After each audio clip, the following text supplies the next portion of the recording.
Table of Contents. Chapter 1, Parents, Birth and Childhood. Chapter 2, Friendship for God. Chapter 3, Struggles in Youth. Chapter 4, The Guide. Chapter 5, Saints and Mountains. Chapter 6, Visiting the Masters. Chapter 7, Visiting Sangis. Chapter 8, Educational Reforms. Chapter 9, 9-month seclusion. Chapter 10, Displacement. Chapter 11, Travelling Master. Chapter 12, Bereavements. Chapter 13, Long Illness and Demise. Conclusion. Life Summary. Spiritual Chain. About the author. At the end of the book there is a map showing all the places Hadrat Sahib visited. Peace be upon me the day I was born. Holy Quran, 1933. Chapter 1. Introduction. During the British Raj in the 1920s, in a small village called Chechian Sharif, a few miles from the city of Mirpur, present-day Azad Kashmir, lived a pious family that traced its lineage back to the first caliph of Islam, Abu Bakr al-Siddiq. The head of this household, Qibla Alam, who lived from 1870 to 1934, was a spiritual guide in the Naqshbandiya path. This path revolved around the noble tradition of the Prophet, Sunnah, and indicated a balanced religious approach which avoided extremes. Many Sangis, companions, visited Qibla Alam to seek guidance, advice and solace. Some even stayed at his residence, which consisted of a small mud house and a mosque. This simple abode became a lamp of guidance and refuge for many lost souls. Qibla Alam spent his entire life following the noble Sunnah. His principles from the outset appear simplistic.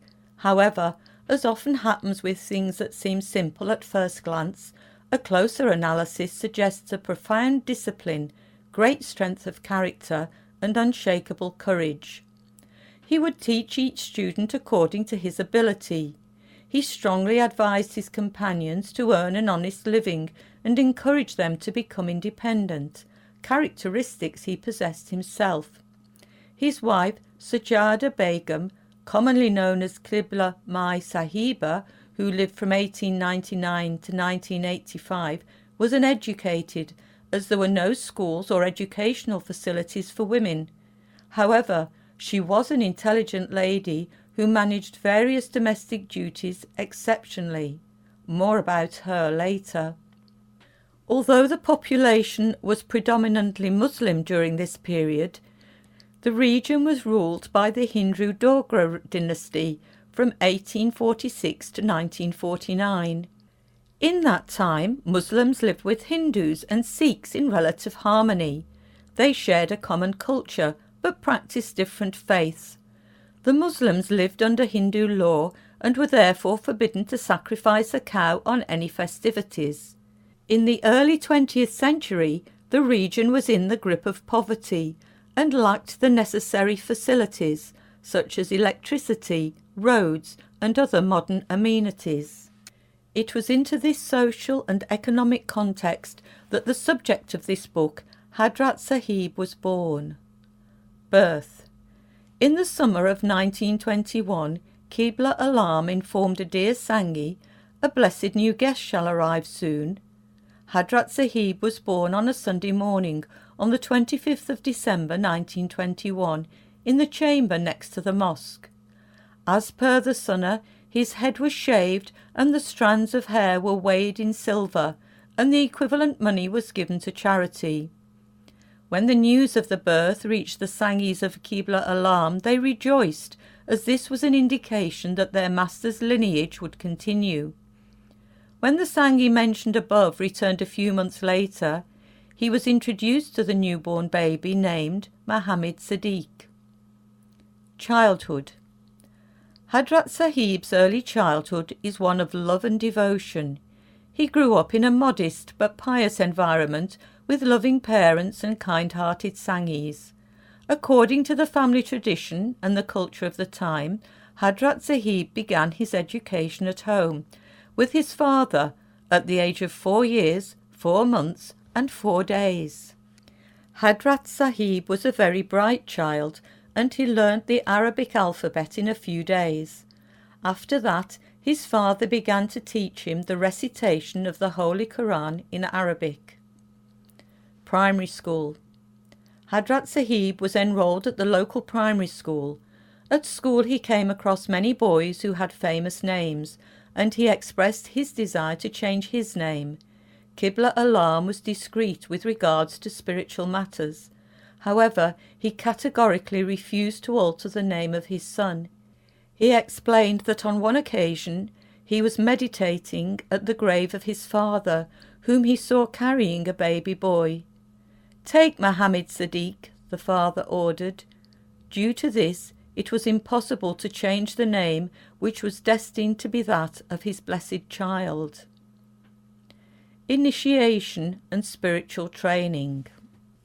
Qibla Alam was not only the father and teacher of Hadrat Sahib, but now he was also to become his spiritual guide.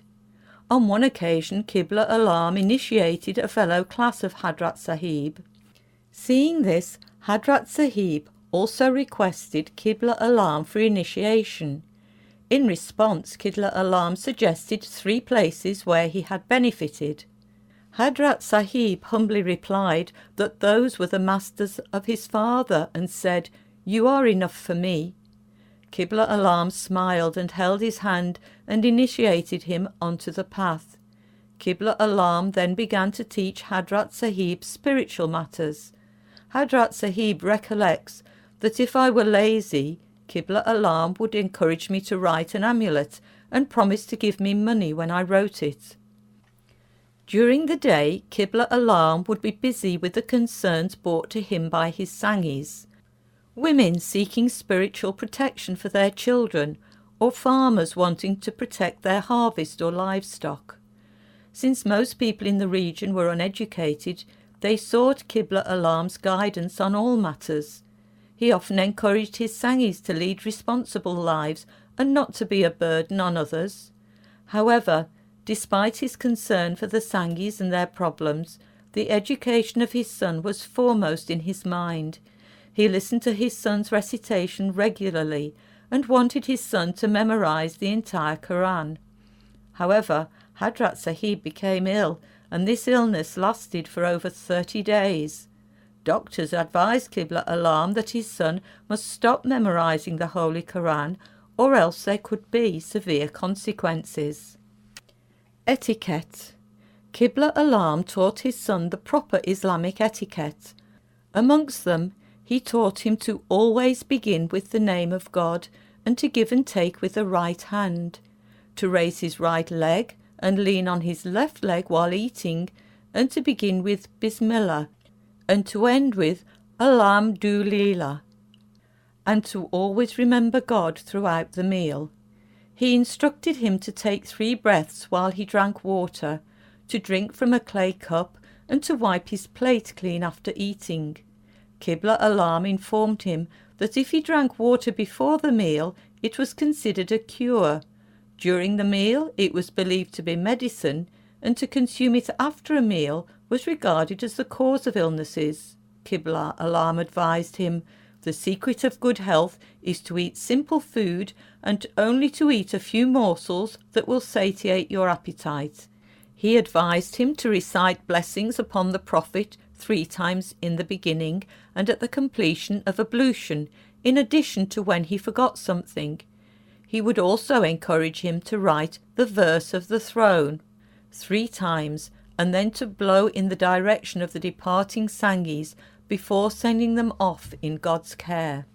Qibla Alam was diligent in showing Hadrat Sahib the smallest details in etiquette. For instance, Hadrat Sahib once presented a water jug for Qibla Alam to perform ablution.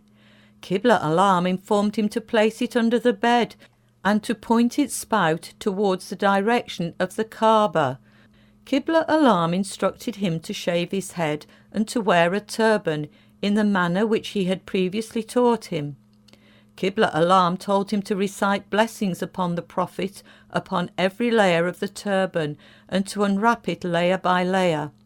He would also advise him to respect and honour the turban, as it was a sign of courage and ability. Throughout his childhood, Hadrat Sahib was taught to maintain modesty, and the following incident precisely illustrates this. A senior Sangi accompanied Hadrat Sahib to the fields as he went off for the call of nature. There were no indoor toilets in those days. The Sangi carried the water jug and requested Hadrat Sahib to take off his lower garment after assuming Hadrat Sahib might soil it. Hadrat Sahib refused to hand it over and said, "It is a sin to be seen naked, and I will not remove it." Respect for old people. From an early age, Hadrat Sahib was taught the concept of service. On one occasion, an old man came to Qibla Alam for spiritual guidance. He did not speak to anyone and spent much of his time in meditation. Hadrat Sahib was very fond of him and served him food. Hadrat Sahib was very inquisitive, and he keenly observed people and situations very carefully. He had great respect for his elders and always treated them with dignity. On another occasion, an old woman who disagreed with her husband came to visit Qibla Alam. She loved the spiritual environment and decided to stay. Qibla Alam taught her how to do the silent remembrance of God on the rosary, and he instructed Hadrat Sahib to teach her the following prayer. "O Lord, you are my objective, and your pleasure is what I seek. Grant me your love and passion." Hadrat Sahib tried all day, but since the old woman was illiterate, his attempts at teaching her were unsuccessful. In the evening he mentioned the situation to Qibla Alam, who lovingly explained to him that teaching requires patience and one should not give up hope. "O my son, show determination and keep trying. God willing, you shall succeed, and my sister shall learn these words." Following Qibla Alam's advice, Hadrat Sahib started to teach her again, word by word, until she had memorized the entire couplet. Qibla Alam was delighted with the result. Meanwhile, the old woman's son came looking for her on his bicycle to take her back home. Hadrat Sahib had neither seen nor rode a bicycle before that day, hence he requested the young man to teach him to ride it round the fields. Travels with his father. In the year 1926, Hadrat Sahib travelled with his father to Courtley. They had to cross a river on a rowing boat, but Hadrat Sahib was afraid. An accompanying Sangi noticed that Hadrat Sahib was petrified, so he sat him on his lap and covered his eyes so that he could not see the water. During this trip they went to the home of a Sangi, Diwan Ali, who died in 1943 in Kulla in the Courtley area. An old woman, Resham Jan from Kulla, narrates that she saw both Qibla Alam and his young son walk past her house. She relates, "After spending the night in the local mosque, both set off towards my grandfather's house. My uncle accompanied them as they went past our home. I was picking brushwood from the path, and my uncle informed Qibla Alam that I was the granddaughter of Diwan Ali. He affectionately stroked my head and carried on walking. Qibla Alam was wearing a turban, dhoti, and carried a walking stick. Both father and son were well dressed. They stayed for 3 days at my grandfather's house. As a 5-year-old, Hadrat Sahib was uncomfortable with unfamiliar environments. When the old Sangis noticed that Hadrat Sahib felt uneasy, they would cheer him up by carrying him on their backs like a horse. On one occasion, Hadrat Sahib started to cry, and Qibla Alam explained that the child was missing his mother. So he suggested that if a woman of a similar age to Hadrat Sahib's mother were to console him, he might stop crying. a local woman came and showed motherly affection towards Hadrat Sahib, and he soon stopped crying. In the year 1930, Hadrat Sahib accompanied his father to Kula once again, and even took part in a religious gathering in Manna near Kula. The famous orator Bukhari, who lived from 1892 to 1961, gave a talk on this occasion. He took a pledge from the local people that in future they would not carry out Hindu customs at weddings, and they should remarry young widows. All the people took the oath, but only one person kept his promise. Qibla Alam sat in a small mosque and listened to the sermon. Later he met Bukhari, and there was mutual respect between them. The host Sangi had a special cot made for Hadrat Sahib, which was given as a gift on his return. In 1931, two Sangis invited Qibla Alam to their village. Qibla Alam accepted their invitation and pointed to Hadrat Sahib and said, "We shall take him along so that he can visit the shrine of our master." Accompanying them on this journey were two other Sangis. It was suggested to Qibla Alam that since he was a young boy, Hadrat Sahib needed to be carried due to the lengthy journey. Qibla Alam wanted his son to learn about hardship, so he declined the offer. However, on the way, a thorn pricked Hadrat Sahib's foot. Qibla Alam requested a needle from a lady who was nearby and removed the thorn.